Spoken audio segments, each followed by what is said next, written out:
Assalamu alaikum class 5. This is our English grammar class. Our topic is transitive and intransitive verbs. Class हम सबसे पहले देखेंगे transitive verbs. Transitive verbs क्या होते हैं? A transitive verb is a verb that accepts one or more objects. ठीक है, transitive verb ऐसा वर्ब होता है जिसमें जो है ना ऑब्जेक्ट्स होते हैं. ठीक है, वर्ब जो है उसका उसके वर्ब.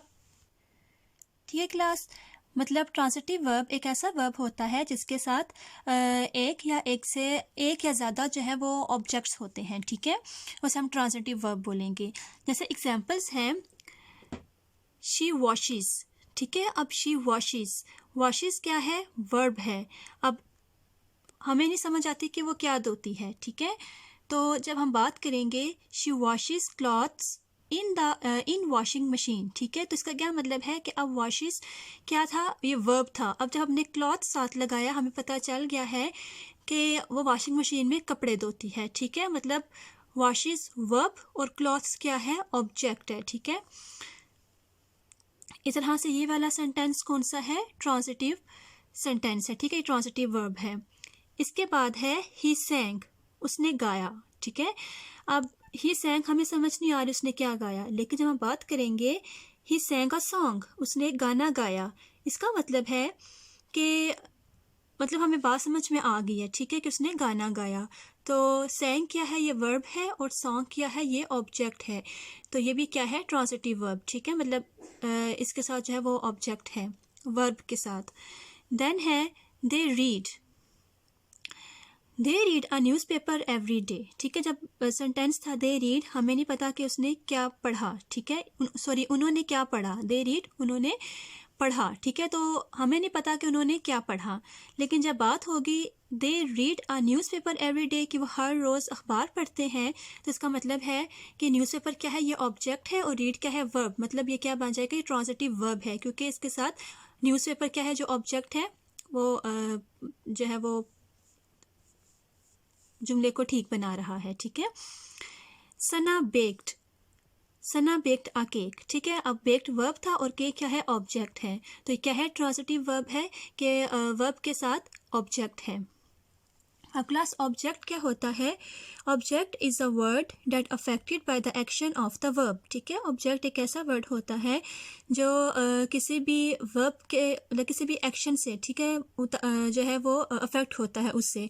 मतलब कि सिंपल हम ये कह सकते हैं कि जिस चीज़ के ऊपर काम हो रहा होता है उसे हम क्या कहते हैं? ऑब्जेक्ट कहते हैं. ठीक है,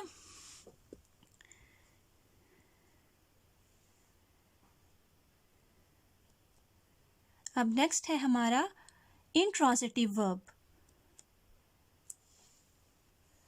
अब क्लास इंट्रांजिटिव वर्ब्स क्या होते हैं? An intransitive verb does not allow a direct object. ठीक है, अब इंट्रांजिटिव वर्ब इसमें जो है वो डायरेक्ट ऑब्जेक्ट नहीं होता. ठीक है, हम एग्जाम्पल से समझते हैं. ही लॉफ्ड, वो हंसा. ठीक है, ही लॉफ्ड, वो हंसा. ठीक है, हमें नहीं पता कि वो किस पे हंसा. ठीक है, या क्यों हंसा. ठीक है, मीन्स कि इसमें जो है ना वो ऑब्जेक्ट नहीं बताया जा रहा. ठीक है, तो सिंपल बात की है ही लॉफ्ड, तो ये क्या है? ये इंट्रांजिटिव वर्ब है क्योंकि इसमें कोई ऑब्जेक्ट नहीं है. शी शाउटेड, वो चिल्लाई. ठीक है, ये भी क्या है? इंट्रांजिटिव वर्ब है क्योंकि इसमें भी कोई डायरेक्ट ऑब्जेक्ट नहीं है. They jumped the baby is sleeping the water is running. ठीक है, ये सारे क्या है? ये इंट्रांजिटिव वर्ब है क्योंकि इनमें कोई भी ऑब्जेक्ट नहीं है.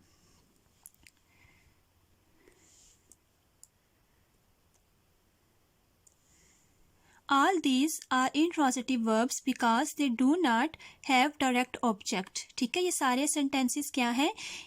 ये इंट्रांजिटिव वर्ब्स हैं क्योंकि इनमें जो है वो कोई डायरेक्ट ऑब्जेक्ट नहीं है. ठीक है, इस तरह क्लास हमने आज ट्रांजिटिव वर्ब्स और इंट्रांजिटिव वर्ब्स को रीड किया. अब आपने इनको अपनी कॉपीज़ पे होमवर्क करना है और इन्हें अच्छे से याद करना है। अल्लाह हाफिज़। अस्सलाम वालेकुम स्टूडेंट्स। 5 क्लास आप लोग पेज नंबर 84 ओपन करें। तो आज हम क्या करेंगे, एक कहानी करेंगे। इसका नाम क्या है, नेकी का बदला। ठीक है, आज हम इस कहानी में क्या पढ़ेंगे, नेकी का बदला। जैसे कि आप सब बच्चों को पता है कि अगर हम किसी के साथ अच्छा करेंगे, किसी के साथ हम कोई नेकी करेंगे, तो उसके बदले में क्या होगा, हमारे साथ भी अच्छा होगा। ठीक है, और अगर हम किसी के साथ बुरा करेंगे तो उसके बदले में हमारे साथ भी बुरा होगा। ठीक है, लेकिन अब हम क्या पढ़ेंगे, इधर नेकी का बदला हम पढ़ेंगे। ठीक है, तो आप सब बच्चे भी मेरे साथ रीडिंग करेंगे। किसी जंगल में एक फाख्ता और शहद की मक्खी रहती थी। ठीक है, दोनों में गहरी दोस्ती थी। वो हंसी खुशी जंगल में जिंदगी गुजार रही थी। कि क्या था कि एक जंगल में फाख्ता और शहद की मक्खी रहती थी। दोनों मतलब वो फ्रेंड्स थे, ठीक है, दोस्त थे, और वो अपनी ज़िंदगी जंगल में खुशी खुशी से गुजार रहे थे। एक दिन शहद की मक्खी दरिया पर पानी पीने के लिए गई। वो पानी पीते हुए दरिया में गिर पड़ी और गोते खाने लगी। इत्तेफाक से फाख्ता का इधर से गुजर हुआ। ठीक है, एक दिन क्या हुआ था कि शहद की मक्खी पानी पी रही थी और पानी पीते हुए वो दरिया में गिर गई। ठीक है, तो क्या हुआ, उधर से फाख्ता गुजर रही थी। उसने जब शहद की मक्खी को दरिया में डूबते देखा तो इससे मक्खी पर तरस आ गया। वो मक्खी की जान बचाना चाहती थी। इसे एक तजवीज़ सूझी। इसने अपनी चोंच में एक टहनी का पत्ता लिया और इसको पानी में फेंक दिया और मक्खी इस पत्ते पर बैठकर बाहर आ गई। क्या हुआ था कि जो फाख्ता थी उसको तरस आ गया था शहद की मक्खी पे। उसने क्या किया कि एक पत्ता लेके उसने पानी में फेंका। ठीक है, और इससे क्या हुआ था कि जो शहद की मक्खी थी वो पत्ते पर बैठ गई। ठीक है, मक्खी ने इसका शुक्रिया अदा किया और चली गई। क्योंकि मक्खी की जान बच गई थी इसलिए उसने फाख्ता का शुक्रिया अदा किया और चली गई। कुछ रोज बाद जंगल में एक शिकारी आ निकला। कुछ दिनों के बाद क्या हुआ था, जंगल में एक शिकारी आ गया। उसने जब नहर के किनारे दरख्त पर फाख्ता को बैठे देखा तो फौरन अपनी बंदूक इसकी तरफ सीधी कर ली। क्या हुआ था कि शिकारी ने जब फाख्ता को देखा था तो वो तो शिकार करना चाहता था। इसने क्या क्या किया, शिकारी ने अपनी बंदूक जो है वो सीधी कर ली। ठीक है, कि मतलब वो फाख्ता का शिकार करना चाहता था। तो 5 क्लास आप लोग इतनी जो स्टोरी है ये याद भी करेंगे। ठीक है, और अपनी कॉपी पे लिखनी भी है। अल्लाह हाफिज़। अस्सलाम वालेकुम क्लास, क्या हाल है। उम्मीद करती हूँ हम सब खैरियत से होंगे। क्लास 5 अपनी इस्लामियात की बुक खोलें। आज हम इसकी रीडिंग करेंगे, नेक्स्ट हम इसकी पढ़ाई करेंगे। ठीक है, अब बाब चहारम खोलें और इसमें क्या है, अहलाक और अदाब। अब अहलाक और अदाब का जो होते हैं ना, आपने माशरे में आपका अहलाक कैसा होना चाहिए और आप में तौर तरीके अदब कैसा होना चाहिए वो हम पढ़ेंगे। पहले इसमें पॉइंट क्या है, वादे की पाबंदी। वादे की पाबंदी में हम क्या होता है, हमने किसी से कोई भी वादा किया, कोई बात हमने तय किया है तो हम उसे पूरा करें, अपनी बात को पूरा करें। अब वादे की पाबंदी क्या है, वादे की पाबंदी से मुराद वादा पूरा करना है और जिम्मेदारी को निभाना है। ये जिम्मेदारी में भी आता है, आपने किसी से कोई बात कह दी कि मैं करूंगा तो आपने वो काम करना होता है। ठीक है ना, वहाँ पे फिर जिम्मेदारी बन जाती है, आपने वो करनी होती है। वादे की पाबंदी को इफ़ाए अहद कहते हैं। अहद भी वादे को कहते हैं। ठीक है, पूरा करना। वादे की पाबंदी से मुराद आमतौर पर वो वादे लिए जाते हैं जो हम एक दूसरे से करते हैं। मतलब अब अगर हम रोज़मर्रा ज़िंदगी में वही वादे कह रहे होते हैं कि हमने जो एक दूसरे से किया। ठीक है ना, अब इस्लाम में क्या है, इस्लाम में वादे का मफहूम सिर्फ यही नहीं बल्कि इससे मुराद वो तमाम वादे हैं, वादे भी हैं जो हम अल्लाह और उसके रसूल से किए हैं। मतलब हमने जो अल्लाह ताला से और उसके रसूल के किए हुए हैं एज ए उम्मत मुस्लिमा, तो हमने वो भी पूरे करने होते हैं। कुरान मजीद में अल्लाह ताला से किए गए वादों का पूरा करने का हुक्म दिया। कुरान पाक में भी हमें ये हुक्म दिया कि हम अपने वादे पूरे करें, वादा हिलाफी नहीं करें, मतलब उसे ना तोड़ें। अल्लाह ताला का कुरान पाक में इरशाद है, और जब अल्लाह ताला से वादा करो तो इसे पूरा करो। जब अल्लाह ताला से कोई भी वादा करें तो उसे पूरा करें। ठीक है ना, हम अक्सर औकात एक दूसरे से वादे करते रहते हैं। देखिए स्टूडेंट्स, हम अक्सर औकात एक दूसरे से वादे करते रहते हैं। मतलब किसी जगह पर पहुंचने का वादा, हमने किसी से क्या होगा, हम इस जगह पहुंच जाएंगे। किसी खास वक्त पर कोई काम करने की वादा, किसी की मदद करने का वादा, या किसी से मुलाकात करने का वादा।